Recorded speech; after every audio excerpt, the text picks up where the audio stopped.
যারা অন্নপূর্ণা ভান্ডারে form fill up করেছিলে, অনেকদিন হয়ে গেছে, তোমাদের সার্টিফিকেটটা ভেরিফিকেশন হয়েছে কিনা এই সম্পর্কিত তোমরা থাম্বনেল থেকে ঢুকেছো, কিভাবে ভেরিফিকেশন করবে।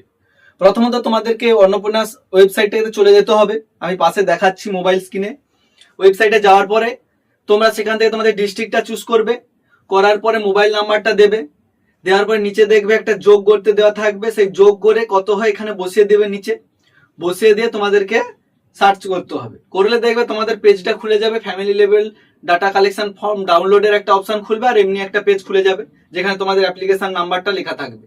এবার ওই ফর্মটা ডাউনলোড করলে কোথাও লেখা আছে ফর্মটা সাবমিটেড লেখা আছে, কোথাও লেখা আছে অ্যাকসেপ্টেড, কোথাও লেখা আছে রিজেক্টেড, কোথাও লেখা আছে ইনকোয়ারি প্রসেস, কোথাও লেখা আছে রিভার্টেড লেখা আছে ইনকোয়ারি, কোথাও আছে সাবমিটেড। যেখানে দেখবে সাবমিটেড সেখানে তোমাদের ফর্মটা এখনো হাত দেওয়া হয়নি, আর যেখানে অ্যাকসেপ্টেড সেখানে এখনো ফাইনাল ভেরিফিকেশন হয়নি, মোটামুটি কাজ চলছে, এরকম আছে।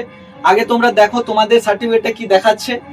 যদি এইগুলোর মধ্যে কোনো একটা কিছু দেখায় তোমরা কমেন্ট করো, আমি তার উত্তরে দিয়ে দেবো যে কি করতে হবে এর পরবর্তীতে। বা যদি জানতে চাও অবশ্যই কমেন্ট করো, আমি এর পরবর্তী ভিডিও দিয়ে দেবো। অর্থাৎ কারো যদি রিজেক্ট হয় সে কি করবে, বা কারো যদি অ্যাকসেপ্ট হচ্ছে এর পরবর্তী স্টেপ কি।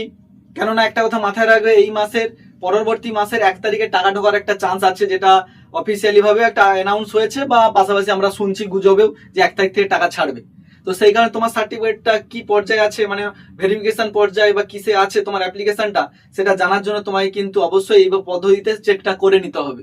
করে নিয়ে তার পরবর্তীতে কি আছে জেনে তোমাকে সেই অনুযায়ী কাজ করতে হবে।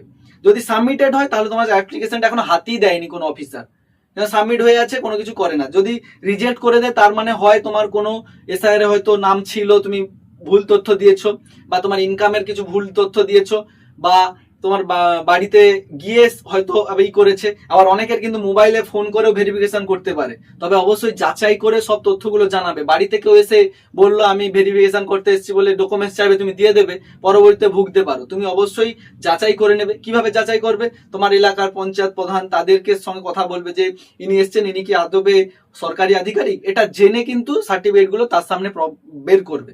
না হলে কিন্তু না জেনে যার তার সামনে বের করলে এখান থেকে ফ্রড অনেকে করতে পারে। কারণ ভালো মানুষ যেরকম আছে পৃথিবীতে, খারাপ মানুষের অভাব নেই। তো চলো, এই ছিল আজকের ভিডিও। তোমরা আগে চেক করো তোমাদের অন্নপূর্ণা ভান্ডারের স্ট্যাটাসটা কি দেখাচ্ছে ওই অ্যাপ্লিকেশন ফর্মের উপরে।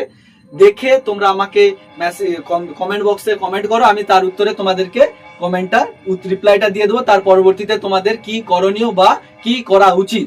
তো চলো, এই ছিল আজকের ভিডিও। যদি ভালো লাগে অবশ্যই বন্ধুদের সঙ্গে শেয়ার করো। দেখা হচ্ছে নতুন আরেকটি ভিডিও নিয়ে। ততক্ষণ সুস্থ থাকো, সতর্ক থাকো।